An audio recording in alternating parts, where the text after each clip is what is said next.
హర్యానాలో ఓ ఆశ్రమంలో ఉంటున్న 80 ఏళ్ల వృద్ధుడిని అతని భార్యను గెంటేశారు నిర్వాహకులు. ఎందుకంటే అతను ఆశ్రమంలో జరిగే అసాంఘిక కార్యకలాపాలను ప్రశ్నిస్తున్నాడు. అంతేకాదు హిందీ ఇంగ్లీష్లో రాష్ట్ర ప్రభుత్వానికి లేఖలు రాసి తాట తీసేస్తున్నాడు. ఆయనకు ఇంత ధైర్యం ఎందుకంటే ఆ ఆశ్రమం ఆయనే నిర్మించారు. అంతేకాదు అదనపు ఆదాయంతో పాటు అనాథలకు పని కూడా కల్పించేందుకు అందులో భారీ డైరీ ఫామ్ను కూడా ఏర్పాటు చేశారు.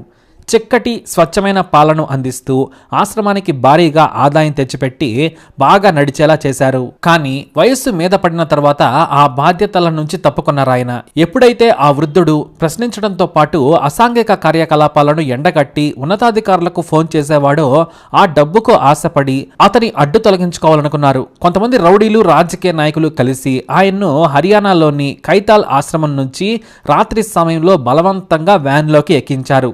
ఆ తర్వాత అతని భార్యను కూడా వ్యాన్లో కుక్కి కొన్ని డబ్బులు చేతిలో పెట్టి బెదిరించి ఢిల్లీలో దించి వెళ్లిపోయారు. నా దేశానికి ఎంత దరిద్రం పట్టిందా అనుకుంటూ ఆ డబ్బులతో తన భార్యను తీసుకొని ఢిల్లీలోని డిఫెన్స్ కాలనీలోని 2 రూములున్న ఇంట్లోకి అద్దెకు దిగారాయన. అందులో తన భార్యతో బయట ప్రపంచానికి తెలియకుండా గడిపాడు. అయితే ఓ రోజున అతని భార్య హఠాత్తుగా చనిపోవడంతో ఆమె అంత్యక్రియలు చేయడానికి అతనికి ఓపిక లేదు. ఎందుకంటే అప్పటికే అతనికి 85 ఏళ్లు దాటిపోయాయి. దీంతో భార్య నగలు అమ్మి ఆమె అంత్యక్రియలను సంప్రదాయాలతో జరిపి పంపించారు. అప్పటి వరకు అతనికి డబ్బులు వచ్చేవి, ఎందుకంటే అతని కూతురు అప్పుడప్పుడు డబ్బులు పంపేది. భర్తకు తెలియకుండా ఆ వృద్ధుడి భార్య కూతురికి లెటర్లు రాసి డబ్బులు తెప్పించుకునేది. కానీ ఆ వృద్ధుడికి ఆత్మాభిమానం ఎక్కువ, ఎవరిని చేయి చాచి అడగలేడు. దీంతో వరుసగా 3 నెలలు అద్దె కట్టలేకపోవడంతో ఆ ఇంటి ఓనర్ వృద్ధుడిని నానా మాటలన్నాడు. నీకు నడవడానికి కూడా చేత కావడం లేదు, నా ఇంట్లో ఎందుకున్నావు, నిన్ను అనాథాశ్రమంలో వేసి వస్తాను, లేదంటే నా అద్దె కట్టు అని తిట్టాడు. మంచంలో పడుకునే ఓ 2 నెలల సమయం ఇవ్వు, నీకు మొత్తం ఇచ్చేస్తానని చెప్పారు ఆయన.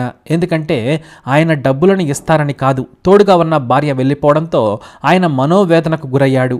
ఈ 2 నెలల్లో మరణం వస్తుందిలే అని ఆయన అనుకున్నారు. కానీ మరణం రాలేదు. మరునెల ఇంటి యజమాని వచ్చి నోటికి వచ్చినట్లు తిట్టాడు. ముసలోడా, నీకు ఢిల్లీలో ఇల్లే దొరకదు, నా ఇంట్లో పడి చిరాకు పెడుతున్నావు, ఏమైనా అందామంటే నన్ను తప్పు పడతారని చిరాకు పడ్డాడు. రేపు అద్దె అయినా ఇవ్వు, లేదంటే నీకు నువ్వుగా వెళ్ళిపో, కానీ నాతో మాత్రం తిట్లు పడద్దు, నాతో తప్పుడు పని చేయించొద్దు, నువ్వు 4 నెలల అద్దె ఇవ్వకపోయినా పర్వాలేదు, ఇక్కడ నుంచి వెళ్ళిపో అని అన్నాడు. ఈ గొడవ జరుగుతూ ఉండగానే ఆ ఇంటి పక్కనే ఉన్న హిందుస్థాన్ టైమ్స్ జర్నలిస్ట్ ఏం జరిగిందని వచ్చి వివరాలు తెలుసుకున్నాడు. ఇంటి యజమాని తన పనివాడితో చెప్పి సామాను బయట వేయమని చెప్పాడు. అంతేకాదు సదర జర్నలిస్టును ఈ ముసల్లోడిని ఏదైనా అనాథాశ్రమంలో వేయమని కోరాడు. కానీ అతను ఇంటి యజమానిని తిట్టాడు. ఆ మొక్క నువ్వు ఇల్లు ఖాళీ చేయించక ముందు చెప్పాలి, సామాను బయట వేసి ఇదేం పని జర్నలిస్ట్ తిట్టాడు. అయితే ఇంట్లోకి వెళ్ళి ఆ వృద్ధుడి దగ్గర కూర్చున్నాడు ఆ జర్నలిస్ట్.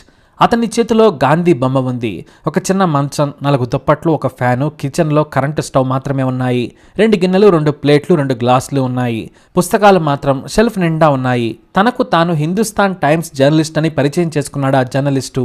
మీరు స్వతంత్ర సమరయోధుల్లా ఉన్నారు, నేను మీకు సాయం చేస్తాను, మీ వివరాలు చెప్పండి సార్, మీ వార్త రాస్తానన్నారు. అందుకు ఆ వృద్ధుడు ఒప్పుకోలేదు. Just give me some time, I will talk to you later అన్నాడు. కానీ తాను పేపర్లో హ్యూమన్ ఇంట్రెస్ట్ స్టోరీస్ రాస్తాను, మీ జీవిత కథ రాస్తాను, మీ వయసు చూస్తే స్వాతంత్ర సమరయోధుల్లా ఉన్నారు, నాకు మీ గురించి చెప్పమని అడిగినా ఆ వృద్ధుడు మంచంలోనే పడుకుని ఉన్నాడు. బయట నిలబడి అరుస్తున్న ఇంటి యజమానిని ఆ జర్నలిస్ట్ పంపించేశాడు. నేను మీకు మొత్తం అద్దె ఇస్తాను, రేకుల ఇల్లుకు నువ్వు ఇంత సీన్ క్రియేట్ చేయనక్కర్లేదని 1000 రూపాయలు చేతిలో పెట్టి రేపు రమ్మని చెప్పి పంపించేశాడు. అతను వెళ్ళిపోయిన తర్వాత మీ పేరేంటని ఆ వృద్ధుడిని అడిగినా చెప్పలేదు. కానీ పుస్తకాలను చూస్తుండగా ఒక ఫైల్ కనిపించింది. ఆ ఫైల్ ఓపెన్ చేసి చూడగానే ఆ జర్నలిస్టుకు మతి పోయింది. అందులో గాంధీతో పాటు జవహర్లాల్ నెహ్రూ, ఇందిరాగాంధీ, లాల్ బహదూర్ శాస్త్రి, సర్దార్ వల్లభాయ్ పటేల్తో దిగిన ఫోటోలున్నాయి. నెహ్రూ ప్రేమతో ఆయనకు రాసిన లేఖ చూడగానే ఆ జర్నలిస్టుకు ఫ్యూజులు అవుట్ అయ్యాయి. ఎందుకంటే మొదటి పదమే డియర్ గుల్జారీలాల్ నందా అంటూ రాసిన ఆ పదం చూసి ఒక్కసారిగా మంచంలో పడుకున్న ఆ వృద్ధుడిని చూశాడు ఆ జర్నలిస్ట్. ఆ ఫోటోలను పోల్చుకోగా అతనికి మతిపోయింది. తాను చూస్తుంది నిజమేనా అనుకున్నాడు. దీంతో మంచం పక్కనే ఉన్న state bank of India passbook చూశాడు. అందులో గుల్జారీలాల్ నందా అని రాసి ఉంది. దాంట్లో పెన్షన్ 500 రూపాయలు వస్తోంది. వరుసగా గత 4 నెలల నుంచి వస్తున్నా దానిని బ్యాంకుకు వెళ్లి తీసుకొచ్చేవారు లేక ఆయన ఇంటి అద్దె కట్టడం లేదనుకున్నారు. వెంటనే తన ఆఫీస్కు ఫోన్ చేసి గుల్జారీలాల్ నందా ఎప్పుడు చనిపోయారని సీనియర్ జర్నలిస్టులని అడిగారు. తాను ఆయన పక్కనే ఉన్నట్టు చెప్పకుండా ఈ క్వశ్చన్ అడిగారు జర్నలిస్ట్. ఆ తర్వాత చిన్నగా విషయం చెప్పారు. బయటకు తెలియకుండా తొందరగా వెతకాలని జర్నలిస్టు కోరడంతో ఆర్కైవ్స్ తీశారు సీనియర్ జర్నలిస్టులు. కొంతమంది సెంట్రల్ హోమ్ మినిస్ట్రీకి ఫోన్ చేసి మాజీ ప్రధాని గుల్జారీలాల్ నందా ఎప్పుడు చనిపోయారని అడిగారు. ఎక్కడా దొరకలేదు. కానీ ఆయన ఎన్నో ఏళ్ల క్రితం చనిపోయి ఉంటారని చెప్పారు. రికార్డులలో ఆయన పేరు లేదు. దీంతో మరో సీనియర్ జర్నలిస్టు ఆ వృద్ధుడి దగ్గరకు వచ్చి పోల్చుకున్నాడు. తాను 50 ఏళ్లుగా జర్నలిజంలో ఉన్నాను, ఈయన గుల్జారీలాల్ నందానే, మనకు ఎంత అదృష్టం కలిగిందని ఇద్దరూ కాళ్లకు పాదాభివందనం చేశారు. వెంటనే ఆయనకు సపర్యలు చేసి కూర్చోబెట్టారు. ఆ ఇద్దరు జర్నలిస్టుల్లో ఒక జర్నలిస్ట్ను ఆయన దగ్గరే ఉంచి మరునాడు బ్యానర్ ఐటమ్ రాశారు. స్వాతంత్ర సమర యోధుడు, గాంధేయవాది, మాజీ కేంద్ర మంత్రి, మాజీ ప్రధాని, అంతకు మించి దేశం గర్వించదగ్గ సమాజ సేవకుడు గుల్జారీలాల్ నందా దేన స్థితిలో ఉన్నారు. మన కేంద్ర ప్రభుత్వం నిద్రపోయి గొప్ప యోధుడిని వదిలేసింది. చూడండి ఆయన ఎలాంటి పరిస్థితులలో ఉన్నారో అంటూ ఓ వార్త రాసింది. కానీ ఆయన ఫోటోను మాత్రం ప్రచురించలేదు. ఎందుకంటే దేశానికి నిస్వార్థంగా సేవ చేసిన ఆయన్ను అలా ప్రజలకు చూపించొద్దు అని సీనియర్ జర్నలిస్టులు ఎడిటోరియల్ బోర్డు నిర్ణయం తీసుకుంది. ఉదయం 5 గంటలకు పేపర్ బయటకు వెళ్ళిందో లేదో 7 గంటలకే డిఫెన్స్ కాలనీ మొత్తాన్ని ఎస్పీజీ కమాండోలు ఏరియాను బ్లాక్ చేశారు. ప్రోటోకాల్ ఆఫీసర్లు, కేంద్ర మంత్రులు, ఢిల్లీ పోలీస్ కమిషనర్ గుల్జారీలాల్ నందా ఇంటికి వెళ్లారు. అసలు ఏం జరుగుతుందో ఎవ్వరికీ తెలియలేదు. ఇంటి యజమాని వచ్చి ఏం జరిగిందని అడిగితే సెక్యూరిటీ సిబ్బంది పక్కకు తోసేశారు. అసలు ఏం జరిగిందని మరో సెక్యూరిటీ గార్డుని అడగ్గా అతను మాజీ ప్రధాని గుల్జారీలాల్ నందా ఎంత కడు పేదరికంలో బ్రతుకుతున్నాడో చూడమని చెప్పాడు. దీంతో ఆ యజమాని కళ్ళు చెమర్చాయి. తిండి లేక నా ఇంట్లో బ్రతికిన గాంధేయవాది, దేశ స్వాతంత్రం కోసం పోరాడిన నందాను నేను తిట్టానా, బూతులు తిట్టానా అని తప్పైందని కోరాలనుకున్నా అతనికి ఆ అవకాశమే రాలేదు. నా ఇంట్లో ఇంత గొప్ప వ్యక్తి ఉన్నాడా అనుకుంటూ ఆశ్చర్యపోయాడు ఆ ఇంటి యజమాని. గుల్జారీలాల్ నందాను వెంటనే ఎయిమ్స్కు తరలించారు. ఆయనకు సపర్యలు చేసి ఆరోగ్యం సెటిల్ అయ్యే వరకు ప్రభుత్వమే చూసుకుంది. బ్రతికేందుకు ఆయన పశువుల పేడ తీసి పాలమ్ముకొని భార్యతో కలిసి ఎన్నో ఏళ్లు జీవించారు. తాను పెట్టిన ఆశ్రమం నుంచే ఆయన్ను వెళ్లగొట్టారు. కానీ ఆయన జీవితం అద్భుతం. ప్రభుత్వం నుంచి ఆయన రూపాయి కూడా తీసుకోదలుచుకోలేదు. ఇక తన పిల్లల మీద ఆధారపడి వృద్ధాప్యాన్ని వెళ్లదీయాలని నందా భావించలేదు. అందుకే బయటకు వెళ్లారాయన. పిల్లలను కూడా తన దగ్గరకు రావద్దని హెచ్చరించేవారు. తనకు గాంధీ చూపిన మార్గమే దేవుడి మాట, అలానే బ్రతుకుతాననేవారు. 1898 జూలై 4న పాకిస్తాన్లోని బడోకి గోసాయి అనే చిన్న గ్రామంలో పుట్టారు గుల్జారీలాల్ నందా.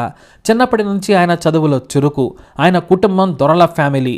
దీంతో ఆయన ముంబైలో పీజీ వరకు చదివి బాంబే కాలేజీలో ప్రొఫెసర్గా జాయిన్ అయ్యారు. కొన్నాళ్లకు గుల్జారీలాల్ నందా కుటుంబం గుజరాత్లో సెటిల్ అయింది.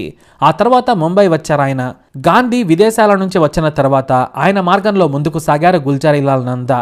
గాంధీ పిలుపు మేరకు స్వతంత్ర సమరంలో పాల్గొన్నారు. కార్మికుల కోసం ముందుకు సాగుతూ ఎన్నో పోరాటాలు చేశారు. కార్మికులకు హక్కులు ఉంటాయని మొదటిసారి ఇంటర్నేషనల్ లేబర్ ఆర్గనైజేషన్ కార్యక్రమాలను దేశంలోకి తీసుకొచ్చారు. 1922లో నేషనల్ టెక్స్టైల్ ఆర్గనైజేషన్ సెక్రటరీగా ఉన్నారు. దేశంలో కార్మికుల హక్కుల కోసం మొదటిసారి గొంతెత్తిన నేత ఈయనే. కమ్యూనిస్టుల కంటే ముందే ఆయన కార్మికుల హక్కుల కోసం పోరాడారు. స్వతంత్రం రాకముందే 2 సార్లు బాంబే ఎమ్మెల్యేగా గెలిచారు. బాంబే ప్రభుత్వంలో మంత్రిగా చేరి హౌసింగ్ మినిస్టర్ అయ్యారు. ఆ తర్వాత జాతీయ రాజకీయాల్లోకి వచ్చారు. 1947లో ఇండియన్ ట్రేడ్ యూనియన్ కాంగ్రెస్ను స్థాపించారు ఆయన. నిజాయితీకి నెహ్రూ క్యాబినెట్లో మారుపేరుగా ఉండేవారు గుల్జారీలాల్ నందా. 1952 నుంచి 64 వరకు ఆయన క్యాబినెట్లో ఎన్నో పోర్ట్ఫోలియోలను చూశారు. నెహ్రూ చనిపోయిన తర్వాత మే 27, 1964 నుంచి జూన్ 11 వరకు ఆపద్ధర్మ ప్రధానిగా పనిచేశారు. ఆయన తర్వాత లాల్ బహదూర్ శాస్త్రి పీఎం అయ్యారు. ఆయన ప్రభుత్వంలో హోంమంత్రిగా పనిచేసి శాస్త్రి చనిపోయిన తర్వాత మళ్లీ ప్రధాని అయ్యారు గుల్జారీలాల్ నందా. ఇందిరాగాంధీ ప్రభుత్వంలో కూడా మంత్రిగా పనిచేశారు. ఇక రెండోసారి కూడా ఆయన్ను మంత్రిగా పనిచేయమని ఇందిరా కోరినా తనకు రాజకీయాల నుంచి విశ్రాంతి కావాలని కోరారు ఆయన. దేశ ఆర్థిక వ్యవస్థపై ఆయనకు అమోఘమైన పట్టుంది. ప్లానింగ్ కమిషన్ చైర్మన్గా పనిచేస్తున్నప్పుడు తమకు సలహాలు ఇవ్వాలని జర్మనీ, ఆస్ట్రేలియా, యుగోస్లావియా ప్రభుత్వాలు ఆయన్ను తమ దేశానికి పిలిపించుకున్నాయి. ఆ కారణంగా సలహాదారుడిగానైనా ఉండాలని ఇందిరా కోరినా వద్దని వెళ్లిపోయారు. తనకు వయసు అయిపోయింది, యువకులను పెట్టుకోమని ఇంద్రకు సూచించారు ఆయన. ఇక తాను ప్రజా సంబంధాల్లోకి వెళ్తానన్నారు. ఆ తర్వాత ఆయన బాహ్య ప్రపంచం నుంచి కనుమరుగయ్యారు. బయట ప్రపంచానికి, మీడియాకు సైతం కనిపించలేదు. స్వాతంత్రం రాకముందు సత్యాగ్రహం, క్విట్ ఇండియా ఉద్యమాల్లో పాల్గొన్నారు ఆయన. ఆ తర్వాత కేంద్ర రాష్ట్ర మంత్రి పదవులు చేపట్టారు. భారత ప్రధాని అయ్యారు. కానీ తనకంటూ ఆయన రూపాయి కూడా ప్రజల సొమ్ము తీసుకోలేదు. తన 2 కొడుకులు, కూతుళ్లను బాగా చదివించి నాకు చెడ్డ పేరు రాకుండా బ్రతకమని చెప్పారు. ఆ తర్వాత కొంత డబ్బుతో హర్యానా వెళ్లి పేదలకు అనాథాశ్రమం ఏర్పాటు చేశారు. కానీ దాని నుంచి ఆయన్నే నమ్మిన వారే వెళ్లగొట్టారు. దీంతో భార్య లక్ష్మితో ఢిల్లీలోని చిన్న ఇంట్లో అద్దెకు దిగారు. 94 ఏళ్ల వయసులో ఆయన బ్రతికే ఉన్నాడని ఒక విలేకరి కారణంగా బయట ప్రపంచానికి తెలిసింది. ఎంతో నిబద్ధత ఉన్న ఆయన్ను ఎయిమ్స్ నుంచి డిశ్చార్జ్ చేసిన తర్వాత మాజీ ప్రధానిగా ఆయనకు పెన్షన్తో పాటు అన్ని సౌకర్యాలను నాటి కాంగ్రెస్ ప్రభుత్వం కల్పించింది. ఆ తర్వాత గుల్జారీలాల్ నందా కూతురు ఆయన్ను అహ్మదాబాద్ తీసుకెళ్లి చనిపోయే వరకు సపర్యలు చేశారు. దేశంలోనే చివరి గాంధేయవాది అయిన గుల్జారీలాల్ నందా దాదాపు 100 ఏళ్లు బ్రతికారు. ఖచ్చితంగా చెప్పాలి అంటే 99 ఏళ్ల 6 నెలల 11 రోజులు జీవించారు. అయితే నాటి ప్రభుత్వం మిమ్మల్ని మరిచినందుకు క్షమించాలని కోరుతూ 1997లో భారతరత్నతో సత్కరించింది. మీరు ఈ అవార్డు తీసుకుంటే ఆ బిరుదుకే వన్నె వస్తుందని చెప్పి నాటి ప్రభుత్వం దేశ అత్యున్నత అవార్డును ఆయనకు ఇచ్చింది. నిజమైన నాయకులంటే అలా ఉంటారు. నేడు సర్పంచ్ నుంచి ఎమ్మెల్యే వరకు మొత్తం మింగుడు పార్టీయే. ఇక మంత్రులు, ముఖ్యమంత్రుల దోపిడీ గురించి అయితే మాట్లాడాలంటేనే నిజాయితీ పరులు సిగ్గుపడతారు. అలాంటి వారి నుంచి మన దేశం ఇలా మారిపోయింది. మరి దేశభక్తుడు ఇలా ఉండాలి అని చెప్పిన గుల్జారీలాల్ నందాపై మీ అభిప్రాయాన్ని కామెంట్ ద్వారా తెలియజేయండి. అలాగే ఈ వీడియోని లైక్ చేయండి, షేర్ చేయండి, మా ఛానల్ని సబ్స్క్రైబ్ చేసుకోండి.